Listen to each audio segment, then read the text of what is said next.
सावन का महीना आ चुका था। माता पार्वती भगवान शिव से पिछले कुछ दिनों से झूला झूलने के लिए कह रही थी, पर शिव जी अपनी तपस्या में लीन थे, इसलिए उस समय उन्होंने उनकी बातों पर ध्यान नहीं दिया। इससे माता पार्वती नाराज हो गई और उन्होंने शिव जी से बात करनी बंद कर दी। पार्वती, आज खाने में क्या बनाया है? बहुत भूख लगी है। मैंने आज कुछ नहीं बनाया, मेरा आज उपवास है, इसलिए आज अपना भी उपवास समझिए। आज कुछ नहीं बनाऊंगी, मुझे दूसरे काम भी करने हैं, मैं जा रही हूँ। क्या हुआ पार्वती, क्या तुम हमसे नाराज हो? आपसे नाराज होने का क्या ही फायदा, आप कुछ करते तो हो नहीं। मेरी बातों पर तो आपने आज तक कभी ध्यान दिया ही नहीं, मैं तो बस बोलती रहती हूँ। पति अपनी पत्नी के लिए कितना कुछ करते हैं, एक मैं हूँ जो आप मेरे लिए कुछ भी नहीं करते। कुछ बोलती हूँ तो भूल जाते हो। तुमने मुझे कुछ कहा था और मैं भूल गया। अरे सुनो तो पार्वती, कहाँ जा रही हो? कहीं नहीं जा रही हूँ, कुछ देर विश्राम करूंगी, सोने जा रही हूँ, मेरे सिर में बहुत दर्द है। माता पार्वती कक्ष में विश्राम करने के लिए चली गयी। तभी नंदी भगवान शिव के पास आए। प्रभु, माता आपकी कितनी चिंता करती हैं, हमेशा आपका ख्याल रखती हैं, आपकी हर इच्छा को पूरा करने की पूरी चेष्टा करती हैं। पर मैं कुछ दिनों से देख रहा हूँ माता, शायद माता की नाराजगी इसी कारण है कि आपने उनके लिए सावन का झूला नहीं बनाया। अरे हाँ, पार्वती तो मुझे झूला बनाने के लिए कह रही थी, मैं भूल गया। मैं तपस्या में लीन था, इसलिए मैं पार्वती की बातों पर विशेष ध्यान नहीं दे पाया। पर अब तुम ही बताओ कि मैं क्या करूं? करना क्या है प्रभु? माता पार्वती की इच्छा को पूरा कीजिए, आपको उनके लिए झूला बनाना होगा। तुम ठीक कह रहे हो नंदी, मुझे झूला बनाने की तैयारी करनी होगी। अभी पार्वती सो रही हैं, मैं पार्वती के उठने से पहले ही एक सुंदर झूला तैयार कर दूंगा। इसके पश्चात शिवजी ने अपने सभी गणों को बुलाया और उन्हें झूला बनाने के लिए सामग्री लाने के लिए निर्देश दिया। नंदी, तुम सबसे मजबूत लकड़ी लाओ, हमें एक ऐसी लकड़ी चाहिए जो मजबूत और टिकाऊ हो। जो आज्ञा प्रभु। भृंगी, तुम जंगल से सबसे सुंदर और रंग बिरंगे फूल लाओ, हमें झूले को सजाने के लिए उनकी आवश्यकता होगी। जो आज्ञा प्रभु। शिवजी ने अपने सभी शिवगणों को झूला बनाने के लिए कोई न कोई सामग्री लाने भेजा। उनके जाने के पश्चात शिवजी ने पेड़ की कुछ लताओं को तोड़ा और उनसे एक मजबूत रस्सी बनाई। कुछ देर बाद शिवगण झूला बनाने की सामग्री लेकर आ गए। शिवजी ने झूला बनाना प्रारंभ किया। तभी माता पार्वती अंदर से आवाज लगाती हैं। क्या बात है नंदी, बाहर से इतनी आवाज क्यों आ रही है? तुम सब क्या कर रहे हो? मुझे नींद भी नहीं लेने दे रहे। प्रभु, माता जाग जाएंगी, जल्दी कीजिए। बस हो गया नंदी, ये रस्सी अच्छे से बांध दूं ताकि टूटे ना। और फिर कुछ ही समय में कैलाश पर्वत के उपवन में एक बहुत ही सुंदर फूलों से सजा झूला बनकर तैयार हो गया। वो झूला जिसे भगवान शिव ने स्वयं अपने हाथों से बनाया। जैसे ही माता पार्वती उठकर आती हैं, तो उपवन की ओर देखती हैं। आज ये सारे शिवगण वहाँ उपवन में क्या कर रहे हैं? महादेव तो इस समय तपस्या में लीन होने चले जाते हैं, पर आज तो ये अपने शिवगणों के साथ मस्ती कर रहे हैं। देखूं तो जरा, ये सब एक साथ थे, तभी इतनी देर से शोर मचा रखा था। माता पार्वती तो कुछ और ही सोच रही थी, पर उन्होंने जैसे ही उपवन में प्रवेश किया तो अपने सामने एक बहुत सुंदर फूलों और वृक्ष की लताओं से सजा हुआ झूला देखा। माँ पार्वती की खुशी का ठिकाना नहीं था। माता, देखिए भोलेनाथ ने आपके लिए स्वयं अपने हाथों से कितना सुंदर झूला बनाया है। इन सब ने भी सामग्री लाने में मेरी सहायता की है। देखो पार्वती, झूला कैसा लग रहा है? अति सुंदर। आपने मेरे लिए इतना सुंदर झूला तैयार किया, मैं बहुत खुश हूँ स्वामी। चलो आओ, इस पर बैठकर दिखाओ, तुम्हें कैसा लगता है? माता पार्वती झूले पर बैठती हैं और भगवान शिव उन्हें झूला झुलाते हैं। वह बहुत खुश हो रही थी। सभी शिवगण अपने दूसरे कामों के लिए चले गए और कुछ देर झूला झूलने के पश्चात भगवान शिव और माता पार्वती भी अपने दूसरे कामों में लग जाते हैं। तभी आकाश मार्ग से कुछ राक्षस गुजरते हुए ये सब नजारा देख रहे थे। उन्होंने शिवजी और माता पार्वती को तंग करने के बारे में सोचा। राक्षस की प्रवृत्ति ऐसी ही होती है, वो ना तो खुद ही खुश रहते हैं और ना ही किसी दूसरे को खुश रहने देते हैं। अरे देखो देखो, शिवजी ने अपने उपवन में एक झूला बनाया है। हमारे होते हुए ये झूला यहाँ पर टिक नहीं सकता। तो चलो हम झूले को तोड़ देते हैं। जब इस झूले पर महादेव और पार्वती झूलने के लिए बैठेंगे तो ये झूला टूट कर गिर जाएगा और बहुत मजा आएगा। तो चलो फिर यही मौका है, झूले की रस्सी को किनारों से थोड़ा थोड़ा काट देते हैं। जैसे ही रस्सी टूटेगी धड़ाम से महादेव और पार्वती जमीन पर गिर जाएंगे और फिर ये नजारा देखने वाला होगा।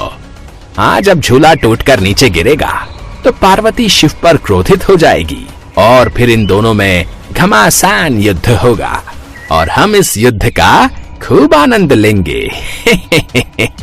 अंधेरा हो चुका था। सभी राक्षस नजरें बचाए उपवन में गए और उन्होंने रस्सी के ऊपरी हिस्से को अपनी तलवार से थोड़ा थोड़ा काट दिया ताकि धीरे धीरे रस्सी घिसकर अपने आप ही टूट जाए। इसके पश्चात सभी राक्षस वहां से चले गए। तभी वहां शिवजी के 2 नाग उपवन में बने अपने बिल से बाहर आए तो उनकी नजर आकाश मार्ग से वापस जाते हुए राक्षसों पर पड़ गई। दोनों नागों को शक हुआ। मुझे लगता है ये राक्षस जरूर उपवन में कुछ न कुछ गड़बड़ करके गए हैं, वरना वो इतनी रात को यहाँ क्यों आते। हाँ, पर वो सब महादेव द्वारा बनाए हुए इस झूले के आसपास क्या कर रहे थे। चलो हम चलकर देखते हैं, कहीं इन्होंने झूले को कोई नुकसान तो नहीं पहुंचा दिया। दोनों नाग झूले पर इधर उधर घूमकर देखने लगे। तभी उनकी नजर रस्सी के किनारों पर पड़ी जो राक्षस थोड़ी थोड़ी काट कर गए थे। दोनों नाग समझ गए कि ये करतूत उन राक्षसों की है। तभी सुबह हो गई और महादेव और माता पार्वती प्रातः काल झूले पर बैठने के लिए आ गए। दोनों नागों को जब कुछ नहीं सूझा तो वे दोनों रस्सी के उन कटे हुए हिस्सों पर मजबूती से लिपट गए ताकि रस्सी नीचे न गिरे। महादेव और पार्वती झूला झूलने लगे। अचानक झूला झूलते हुए माता पार्वती की नजर झूले के ऊपरी किनारों पर जाती है तो वह हैरान रह जाती हैं कि वहां पर दोनों नाग लिपटे हुए क्यों हैं। स्वामी, आपके ये दोनों नाग रस्सी के किनारों पर लिपटे क्यों हुए हैं? अगर हमने ज्यादा तेज झूले को हिलाया तो ये दोनों धरती पर गिर जाएंगे और फिर इन दोनों को गहरी चोट आएगी। आप इन्हें मना कीजिए कि ये दोनों नीचे उतर आए। हाँ, मैं अभी बोलता हूँ। देवदत्त, शंखपाल, तुम दोनों यहाँ रस्सी से क्यों लिपटे हुए हो? चलो झूले से नीचे उतरो, नहीं तो तुम्हें चोट आ जाएगी। अरे मेरी बात को सुन क्यों नहीं रहे हो? क्या कारण है जो आज तुम मेरी आज्ञा का पालन नहीं कर रहे? क्या कारण है जो आज तुम ऐसा कर रहे हो? देखो, मैं तुम दोनों को कुछ नहीं कहूंगा, पर मैं तुम पर बिल्कुल भी क्रोधित नहीं हूँ। आओ, आराम से नीचे आओ। दोनों नाग शिवजी की बात नहीं मानते तो शिवजी खुद ही उन्हें हटाने लगते हैं। तभी उनकी नजर कटी हुई रस्सियों पर जाती है और वे पूरी बात समझ जाते हैं। स्वामी, इसी कारण आपके ये दोनों नाग इन रस्सियों पर लिपटे हुए थे ताकि झूला गिरे नहीं। तुम ठीक कह रही हो पार्वती, परंतु ये सब किसने किया? ये रस्सियां तो लग रहा है कि तलवार से काटी गई हैं। रुको, जिसने भी ये किया है मैं उसे अभी सबक सिखाता हूँ। मेरे सामने आओ। जिसने भी ये करतूत की है वो मेरे क्रोध की अग्नि में जलकर भस्म हो जाएगा। कौन है जिसने ऐसा घोर अपराध किया है? भगवान शिव के क्रोध को देखकर राक्षस डर जाते हैं। वे सब तो छिपकर झूले के गिरने की प्रतीक्षा कर रहे थे। सभी राक्षस त्राहिमाम करते हुए भगवान शिव और माता पार्वती से क्षमा मांगते हैं। अब हमें क्षमा कर दीजिए प्रभु, हमसे भूल हो गई। हम अब कभी ऐसा नहीं करेंगे। भगवान शिव तो भोलेनाथ हैं। जब भी उनसे कोई क्षमा प्रार्थना करता है तो वे क्षमा कर देते हैं। इसके पश्चात राक्षस वहां से चले जाते हैं। भगवान शिव अपने चमत्कार से झूले की रस्सियों को दोबारा जोड़ देते हैं। दोनों नाग स्नेह से उनसे लिपट जाते हैं। भगवान शिव भी उन्हें खूब स्नेह देते हैं क्योंकि आज उन दोनों नागों ने अपना सेवक धर्म निभाया था। इसके पश्चात श्रावण मास में रोजाना ही माता पार्वती और भगवान शिव उस झूले का आनंद लेते और माता पार्वती के चेहरे पर प्रसन्नता देखकर भगवान शिव भी बहुत प्रसन्न होते।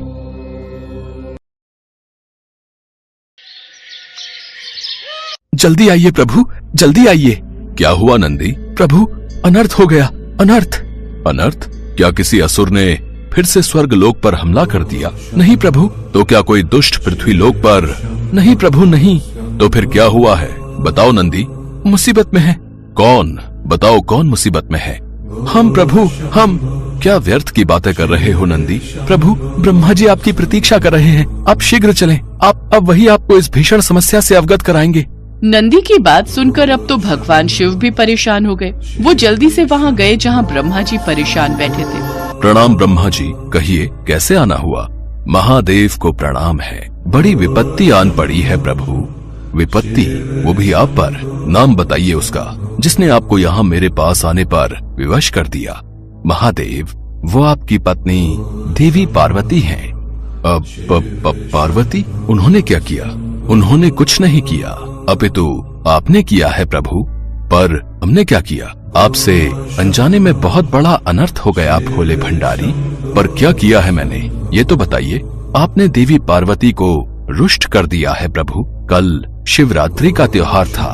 पृथ्वी लोक पर आपने हर एक भक्त की मनोकामना पूर्ण की, किंतु आप अपनी ही पत्नी देवी पार्वती को ही भूल गए। उन्होंने भी कल शिवरात्रि के अवसर पर आपके लिए व्रत रखा था और कल आप उनके पास आए ही नहीं। संपूर्ण संसार के भक्तों की पुकार तो आपने सुन ली प्रभु, किंतु देवी पार्वती वो आपकी प्रतीक्षा ही करती रह गईं। ये तो सच में अनर्थ हो गया हमसे। मैं अभी देवी पार्वती से क्षमा मांग लेता हूँ। नहीं मांग पाएंगे प्रभु, क्योंकि वो कैलाश पर है ही नहीं। देवी पार्वती रुष्ट होकर यहाँ से चली गई हैं। लगता है इस बार देवी पार्वती को मनाना कठिन होगा। मैं अभी पता लगाता हूँ कि वो कहाँ हैं और फिर मैं उनके पास जाकर उनसे क्षमा याचना करूँगा। जैसे ही भगवान शिव ने देवी पार्वती को ढूंढने के लिए अपनी आंखें बंद की तो ब्रह्मा जी ने फौरन उनका हाथ पकड़ लिया और बोले, नहीं महादेव, आप ऐसा नहीं कर सकते। देवी पार्वती मेरे पास आई थी, उन्होंने ही मुझे अपने रुष्ट होने का कारण बताया। साथ ही उन्होंने मुझसे आग्रह भी किया कि मैं उन्हें ढूंढने के लिए आपको आपकी शक्तियों का प्रयोग न करने दूं।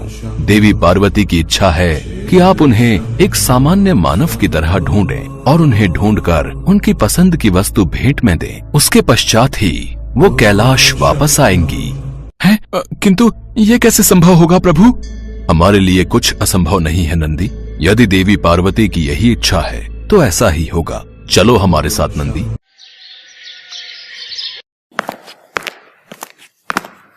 हे प्रभु, आप अपनी थोड़ी सी शक्ति का प्रयोग तो कर ही सकते हैं। माता को ढूंढिए ना।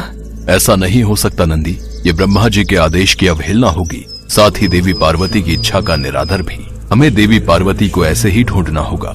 कृपा करो मुझ बैल पर प्रभु। चलते चलते 3-4 किलो वजन कम हो गया मेरा। 2 दिनों से ऐसे ही माता पार्वती को ढूंढ रहे हैं। अगर ऐसे ही चलते रहे तो मैं बैल से बकरी बन जाऊंगा प्रभु, दया कीजिए।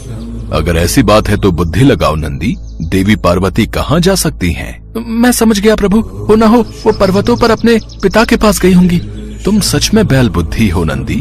देवी पार्वती इतनी आसान चुनौती तो नहीं देंगी हमें, कुछ और सोचना पड़ेगा। नंदी आओ चले। मुझे ज्ञात है देवी पार्वती कहाँ मिलेंगी। है?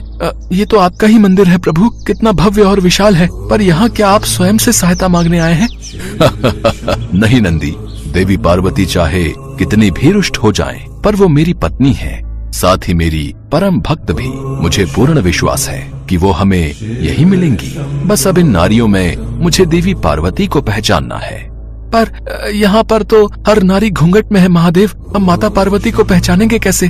वो मुझे पता है, पर क्या तुम्हें पता है कि देवी पार्वती को सबसे प्रिय वस्तु क्या है? नहीं महादेव। चूड़ियाँ उन्हें बहुत प्रिय हैं। अच्छा। तो खड़े क्या हो मूर्ख, जाओ जाकर चूड़ियाँ लेकर आओ।